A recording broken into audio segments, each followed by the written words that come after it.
Hello and welcome to episode 16 of Big Boss Battle's Big Boss Babble. With me as always is Dan. Hello. And Toby. Hello. Hello. So, lots of cool stuff happened this week, including of course the Game Awards. Now we're not going to talk about the awards because that's just a big willy-waggling competition. But there was a lot of good announcements that came out of it. So Dan, I'll pass it over to you, sir. I don't really want to talk about the announcements much. Well, I do, because some of them are absolutely outstanding. But, yeah, there's always announcements at the Game Awards, which is a bit odd, because, you know, it's awards. But it's been going 4 years now, and I think they have about a kind of like 70 or 80% success rate on games that are showcased there. One, releasing, and two, being absolutely massive. Which doesn't really, I guess, suit our site that well, because we're all about discovery and finding the little new things. But it is always great to see some of the, I guess, what will be headliners appear. And obviously we saw some more Death Stranding. But what really stood out to me out of all of the stuff that was showcased was Valley of the Gods from Campo Santo. I really enjoyed Firewatch. I really enjoy what people kind of like terribly label as walking simulators or narrative exploration games, as I like to call them.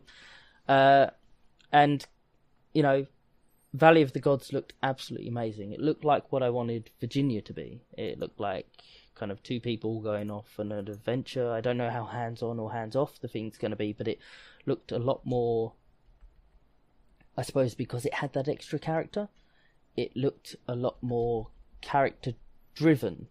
You know, rather than leaving things to the imagination of a character, rather than just having a disembodied voice guiding you through things, you've actually got this other character that you're looking to for assistance, or they're guiding you in times of need. Now, I'm absolutely atrocious at narrative exploration games. I always, in any first-person game, actually, I always turn the wrong way when I go around a corner. So, like, in a first-person shooter, I'll jump round a corner and look to the right, and it'll be a dead end, and I'll get shot in the back. And this happens, like, all the time in shooting games. I just look round the wrong corner for some reason. So I'm pretty bad in games that kind of, like, trigger actions when you walk up to a certain point and such. But I think by adding in this extra character, and doing it with such a lovely setting and style, and I don't know how much we can assume from what we've seen, but I think it could be something special. I'm really looking forward to it. Yeah, I must admit it does look interesting. I've always liked those weird games, but you know, where you just wander. What was the big one on PS3 or PS4? Journey. Yes. Journey was a very, very good game. Journey was extremely well received, wasn't it? I remember you telling me about Dear Esther. I think we've touched on this previously. Yeah. Dear Esther. On a podcast we did once, and you were trying to explain it to me, and the explanation didn't really make any sense because I hadn't played that type of game before. But I remember when I actually played it for review for the site, having met the creator of the game and kind of had to ask him a couple of questions about the game without playing it. I kind of, your explanation came to mind, and your kind of telling of the stories and how it played out, and it didn't make sense at the time, but experiencing it was really cool. Yeah, I mean that's the word you use there just puts it into its thing. It's one of those things where people say, "Well, is it a game?" I'd actually argue that no, it's not, but it is an experience, and it's an experience worth having. We'll have this proper discussion at some other point once I've pre-fed Toby a bunch of lines to agree with me. But him a fiver. But exactly, but it is an interactive experience, because in the least you've got to hit those WSAD keys. So, well, yeah, you've got to move around. So I think to me that's enough to make it what we call a game, although the term game is used for so much these days. But yes, I'm really looking forward to In the Valley of Gods, and that trailer was brilliant, Indeed. See, the thing that got me quite excited about at the Game Awards was the Bayonetta announcement.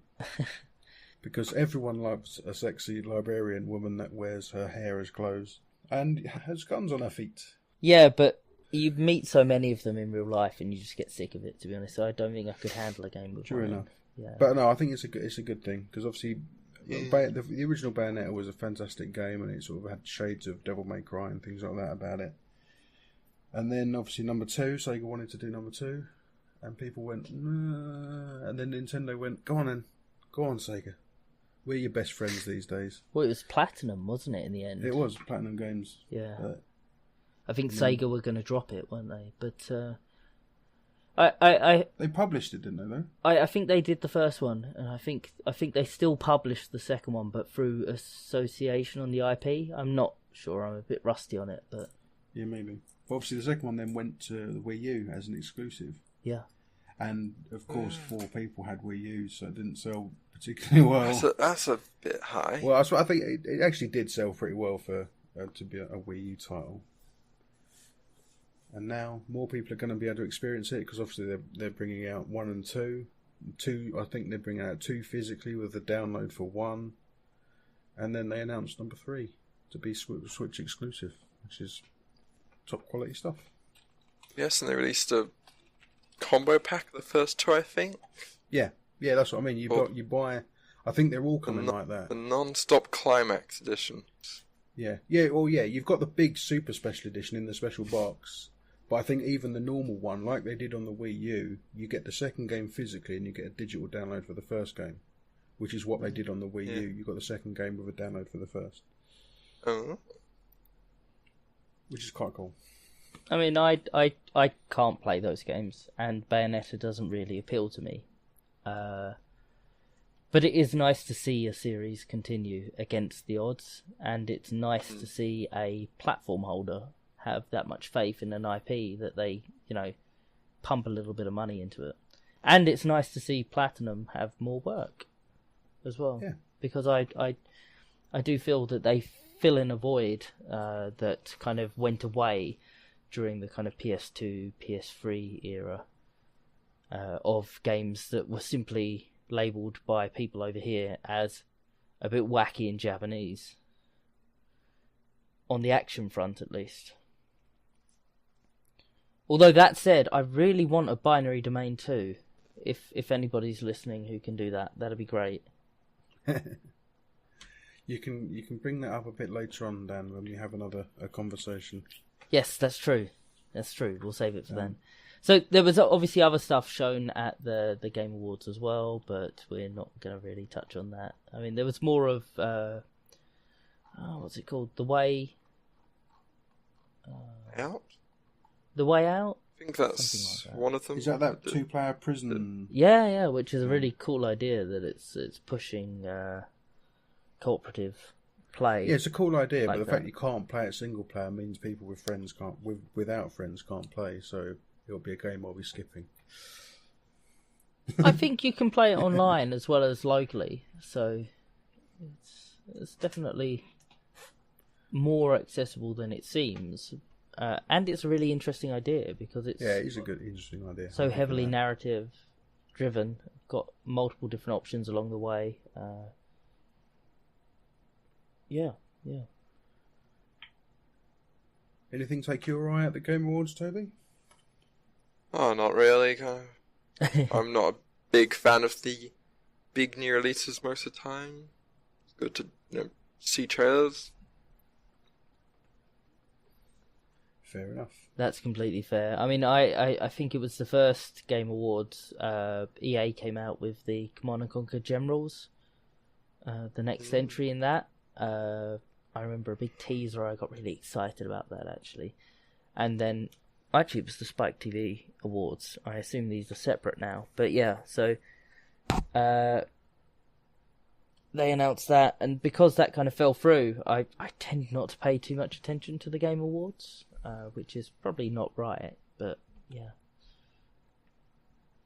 No, like you say, it's more for the bigger AAA stuff that generally we don't have much dealing with. Yeah, that's fair. Maybe in time, And it's always nice to see what bigger studios are up to. I mean, this has become a pretty magical time of year, what with the PlayStation Experience stuff going on at the minute as well, and other developers willing to use this time to showcase what they're up to. So, like the Beyond Good and Evil update, or Beyond Good and Evil 2 update came out yesterday, that didn't really give us much more information, the little documentary, but it was still a good watch. And it's good to see people using this time of year, which is typically completely stone cold dead for news, to get some announcements out for stuff that's going to be happening. It's better than getting lost in the shuffle, isn't it? Yeah. They can kind of just go, oh, it's quiet. Hello, we're over here. We're doing this. Cheers. See you next year. Agreed. It's a good idea. But anyway, you bring us on to our next topic, which is, of course, the PlayStation Experience is going on at the moment. Yeah. And a few things were revealed. I'm just going to bring up one thing here, though, that came up at the PSX, and that's Sony are, contrary to EA's beliefs, are really doubling down on the single-player experiences. And they even made a joke about basically the whole games as a service thing, which I thought was kind of cool. Games as a service does work if it's done well. If you look at Rainbow Six Siege, for instance, it's doing exceptionally well, but at no point should anybody ever have really thought, no, you know what, story, not that important, let's just scrap that. Because story can't be delivered in the same way in a live product, as it were, as it can in a single player or offline experience. I thought what you were going to say, actually, is I thought you were going to go, Dan's written down that Medieval's being HD remastered, but that doesn't matter because Patapon 2 is being remastered for PS4. I didn't know that, but now I do. I'm rather excited. But yes, you did bring us on to the actual point of this conversation, which is, yes, Medieval is being remastered in 4K for the PlayStation 4 Pro owners out there. But it raises an interesting question. What games would you like to see remastered? So this is a tough one for me because, obviously, much like yourself, Terry, and I believe unlike Toby, I've been playing games for long enough to see remastered stuff happen. Kind of, there've probably been 2 or 3 phases of remaking games for next gen systems. We've probably seen remasters of remasters as well. Oh, I mean, do you remember when they tried to bring Centipede back as a kind of isometric twin stick shooter? Yes. On the PS1, and it's stuff like. Oh, but some of them were great. That was really good, and the Frogger. I had the next Tetris, which was weird, but I also had Pong on PS1. Pong. And I actually played that a couple of weeks ago, right? And it basically it was basically just Pong, but they'd gone all out, and it was fully 3D, and you had weird levels that had multiple, stages on them, and you had power ups and all kind of crazy stuff. But it was awesome, and it was simply just called Pong in that classic old bubbly font. Yeah, and so it was more of a relaunch, but that's what comes of heavy phases of remastering after lots and lots of remastering. If they remaster Medieval, they'll remaster Medieval 2 if Medieval 1 does well. And then they'll probably there was a PSP one, wasn't there? Or was that just the first one remade? I think it was just a remake of one of the earlier ones. Yeah. So if 1 does well and 2 does well, we'll definitely see, rather than a Medieval 3, we'll see Medieval. And it will just be a relaunch of the series. Yeah. Which is very much what Pong and Centipede was. So, I don't know. I mean, what games would I like to see return? There's a lot. Bonanza Brothers. What's that? Sorry. Bonanza Brothers. No. I'm gonna make that now. I hope they don't do it, because then I'll get in big trouble. But I'm gonna make it instead, as they're not bothering. Although, let's be honest, if they made that with like 120 levels and like 20 characters to choose from and 4-player split screen. Yeah, 4-player split screen and updated visuals, then I would be there, and I would just that'd be the game. I'd be pestering people to buy it and yeah. But to be honest, with the way their characters look and things, and the way that game works, I can see that working from a third-person 3D perspective. What, over the shoulder? Yeah. What, with just 2 layers? Well, no, not necessarily with 2 layers. I'm talking about almost going fully 3D. I think it could work. That kind of perspective, especially 4-player split screen. You're just bombing around the place, stealing things. But yeah, a 2D HD remaster would be quite tasty as well. Lots of levels. Put a level editor in as well. Why not? Yeah, why not? I'd quite like to see Blackthorn. Blackthorn. Was it called Blackthorn? Showing my age now here, as everything falls apart.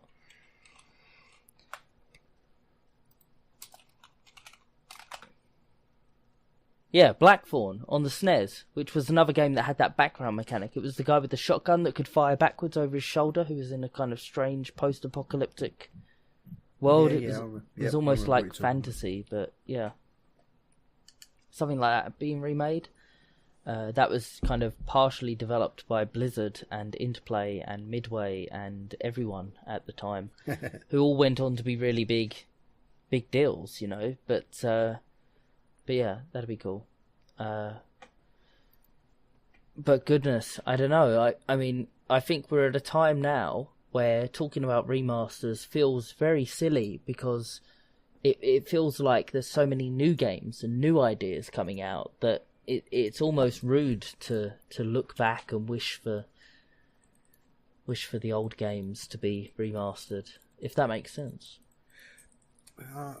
See, I don't know. I think it's because of the bubble that we're situated in, which is more the smaller indie type bubble.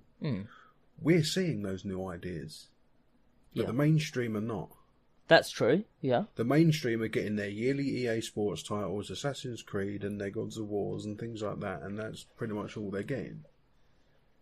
It's us down here in the pits or whatever, getting all the good stuff.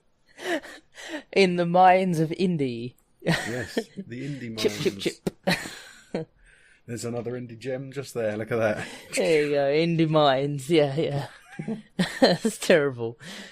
Up the chimney, indie mines. But yes, so I think remakes can kind of sit at that kind of level, and they can also bring people down to the indie, because obviously, like what they say, what's it called? So Germinal.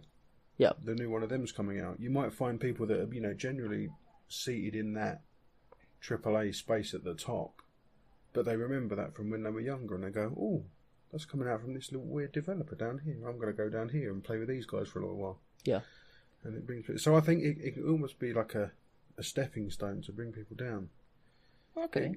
Get those IPs away from the AAAs that are doing nothing with them, and give them to the indies. Square Enix are doing a good job of that. If people come to them with a decent enough pitch on one of the old IPs they acquired via like IDOS or the merger with Enix, then they humour it basically, and that's why we've seen a couple of Fear Effect games, and why we're probably going to see a Kane and Lynch, not Kane. See a Soul Calibur game. Oh, Soul Calibur. Oh, sorry, so drunk, so embarrassing. Feel free to cut that out. Why we're likely to see a Legacy of Kain game over the next kind of 6 months' time is because they've been so clear and transparent with that stuff. Like, we may see a new Pandemonium as well, because they've made it completely clear. What was that? That was the god-awful 2D, but looks like it's 3D, it was 3D platformer. But it worked on a 2D, Yeah.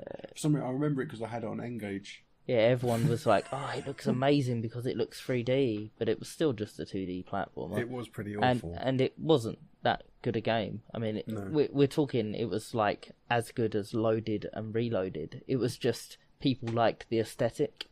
Well, it was near enough a launch title, wasn't it? It was one of the first PS1 games. That was Crystal Dynamics. I tell you what, though, because that's been rolled up, surely that means we can get a new Gex the Gecko? Ooh, that'd be good. That'd be good as well, wouldn't it? No. So this podcast isn't really about indies. This is about old games. Yeah. I have no idea what any of this is. You should play Gex. Gex was really high quality. It was good. Probably aged really poorly. Didn't we talk about that last week? I hope not. Not that I can recall. I remember I talked with Son about Gex recently. Well, that's good. You should invite them on the podcast. But yeah, I mean the gameplay's okay, but the setting and thing wouldn't have aged very well because it is very much a product of the 90s. Yeah. Oh, it was Steve, wasn't it? Yes, it was Steve. Yeah, he was meant to be with us this week. Where is he? He is too lazy for this. Honest as well, though. That's good. I have invited him for the past 2 weeks. He's promised to come, and he's been too tired / lazy in the morning. Fair enough. Yeah, oh. So, of the games that you've played over your gaming history, Toby, are there any that you feel have been kind of left behind almost that are still valid but have visually suffered, or that could do with a sequel? I don't know. I thought the nice, modern control scheme and graphical AoE 2 would be nice. Leader Empires, where you can actually use something other than the arrow keys. Be quite nice. Haven't they already done HD versions of Age of Empires though? They have. You're right. Yeah. They have. Well, there we go. Because we've played it competitively, or we've played it against one another. Yes. I don't know. I haven't really been playing long enough that there are games that are difficult to play anymore. Like, it's sub HD, but it's still decent. Or far back that had built-in, we can run in HD when we have the ability to display things in HD, so don't really know any, really. That's fair. I haven't played far back long enough. Damn youngsters. Yeah, that's fair. With our modern games. You don't remember what 2D was like. Brr. I always find it both petrifying and lovely that Toby considers one of his earliest games that he enjoyed Civilization 4. And I think that's absolutely fantastic because I've loved that series for so long. Even if I feel like sometimes I feel like I've outgrown it. My first game. But when a new one comes along, I always buy it anyway, and I play it a couple of times, and I'm like, yeah, I like games that are a bit more complicated than this. I like games where you can't so visibly see the buckets that you've got to fill up and tip out. But it's lovely that it's like he says Civ 4 and I remember Civ 1, and I know that there's a massive time gap between them releasing them, so it's horrific. But at the same time, it's great that some series continue for so long that you have people who enter at later points where that number. I mean, like. Have you gone back and played Civilization? Or Civ 2? Or Civ 3? No, I want to someday, but I've never got round to it. Gotcha. I've heard stories of the earlier ones. Civ 1, or Civ as we used to call it, was really good. You had stuff like diplomats who could just buy units off of the enemies. So if you had loads of gold, you could just buy their units when they were attacking you. So, like, if you had a really small empire, and barbarians would always use chariots, and chariots were broken in that game. They were really powerful. You could destroy a tank with a good chariot, just because they hadn't figured out how to balance things at the time. But you could just buy the chariots off of the barbarians as they were attacking you and then send them back against them. And it was just really kind of, I guess, exploitable, but they were just the quirks of the game. You just learned to deal with them. And you also used to build when people liked you, you used to get the chance to build a temple. your palace, and you could do it in Roman style or Arabic style or whatever the other one was, kind of medieval style. And so you could, if you were playing and doing really well, you'd be rewarded with this really completely meaningless castle that you were building up. And it was weird as well because you didn't have workers back then. You just had to use settlers to build roads, which is really weird because nowadays it's like I've built a settler, they have stolen a settler, I am deleting my save and starting the game again because that settler took forever to get. Yeah. So yeah, just it's weird how much it's changed. And of course started the bug where Gandhi is a complete bumhole with nuclear weapons. Yes, I love that. A democratic Gandhi is. Yeah, It's become an ongoing joke in the later games. Yeah, and you've read the story behind that, I presume. They had an integer, which yes, and it rolled over. Yeah, and because he was meant to be this passive character, they gave him a rating of like 1 or 0. Yes, and because there were certain things you could do, which I think was building the wall. Or was it democracy? Democracy or building the Great Wall would make... Dropped by 2, didn't it? Yeah, exactly, which was enough to make him just rolled it super back to aggressive. 255. Yeah. Yes, the Civ is my first series, I get the next ones and I'm excited for when it comes out, and even though I came in much later, it's still my series. Yeah, see, if I was going to go back to my first game that I really remember, it's either Repton or Daley Thompson's Decathlon on the ZX Spectrum, are my 2 earliest gaming memories. Spectrum. Specky. Yeah, Repton was a Boulder Dash clone. Gotcha. And then obviously Daley Thompson's Decathlon was pretty much like track and field. I always say that my first memory was Adventure on the Atari, but the first game that I really, really, really kind of loved, I guess, was a game called VGA Miner, which was just mining and finding minerals and not dying, and then spending the money that you earn on upgrades, which allowed you to clamber down further. The original Minecraft. Well, I guess, yeah.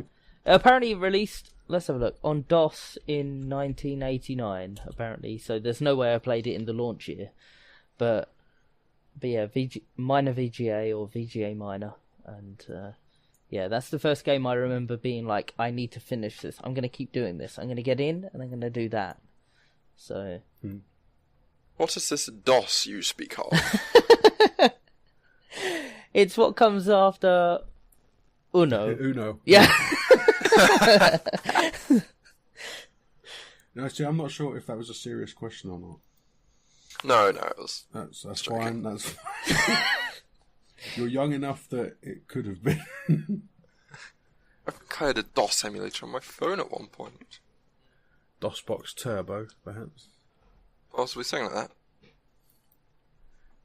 Yeah, I had that on my phone a little while ago. I was playing Warcraft 2 on it, on my phone, and it worked really well. I was quite pleased with myself. Such an odd transition. We should, I suppose we'll probably be changing from this subject in a second, but it was such an odd transition that you have these games that were launching on Windows, but then were also launching on DOS, whereas DOS was kind of deemed dead before that, if that makes sense. Like, I remember Day of the Tentacle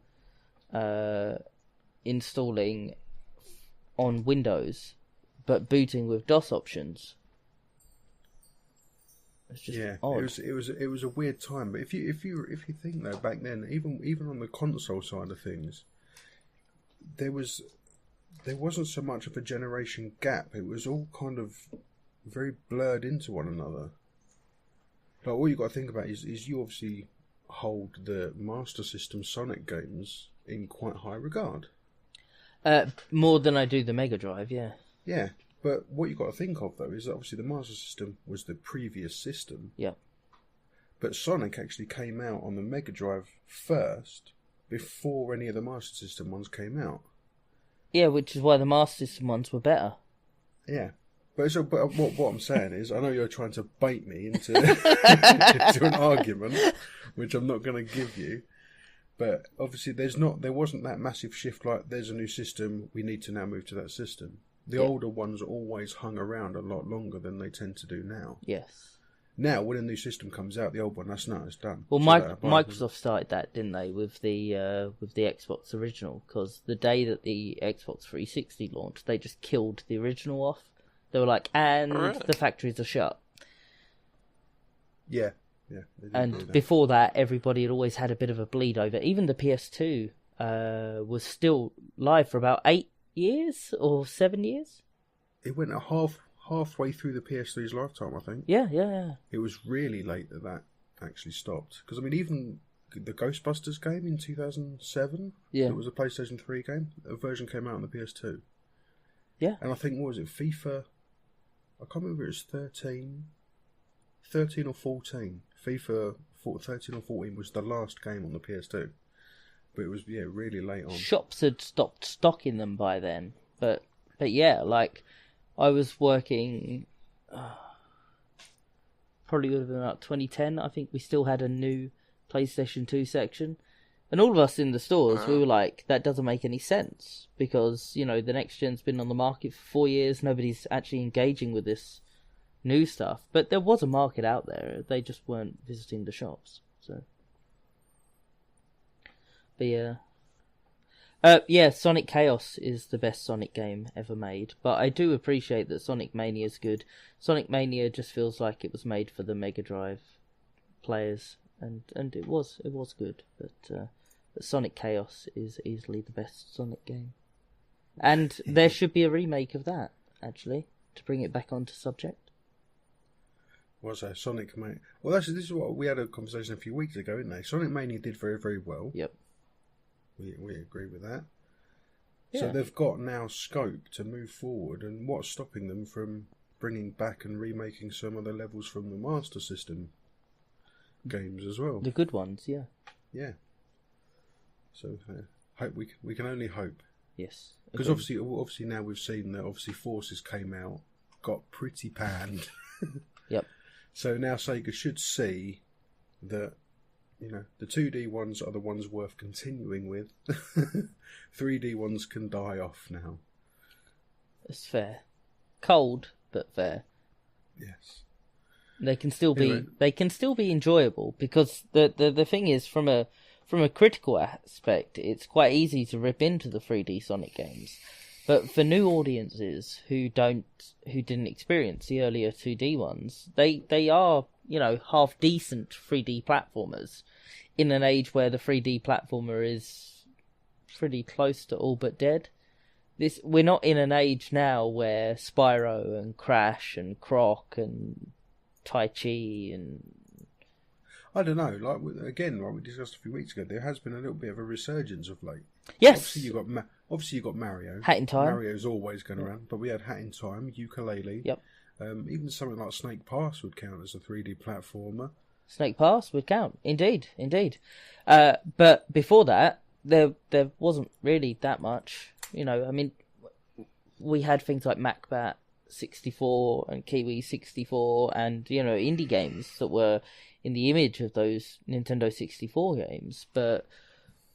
Yeah, but I suppose it comes as... because it was part of that era. That was the 3D era. Yeah. It was kind of like everything had to be 3D. So, you had a platformer, it was 3D. You had this, it was 3D. They had to, punch every single genre into 3D and see what happened. And obviously platformer, it just was one of those things that stuck and worked. I guess the argument really would be, if you compare Sonic Forces or Sonic Werewolf game or Sonic I'm a Knight with a Sword game to the Mario 3D games, it's going to do poorly. But then you're comparing it to Mario, you're comparing it to Zelda. If you compare it to, once again, those other series that are no longer about, Crash or... look at what happened to Crash in the end, and look at what happened to Spyro in the end. They also died out, whereas, the difference... Well, it depends. Crash got his remaster. Oh yeah, eventually. But remember and Spyro spawned Skylanders. But remember that the two of them went through that weird, awkward 3D phase where they were just being pumped out for a couple of years. Spyro, especially. Activision were like, we will use this license, and had all sorts of stuff going on. So, I don't know. I do still feel that there is a chance that any game could be a person's first game that makes them decide that they'll like games. And some of those Sonic games, although they didn't feel anything like Sonic games, were decent third-person platformers. Yeah, I think that was my problem with a lot of them, is that they would be good games if they weren't Sonic games. And it's just someone using a brand, yeah. Yeah. That's fair.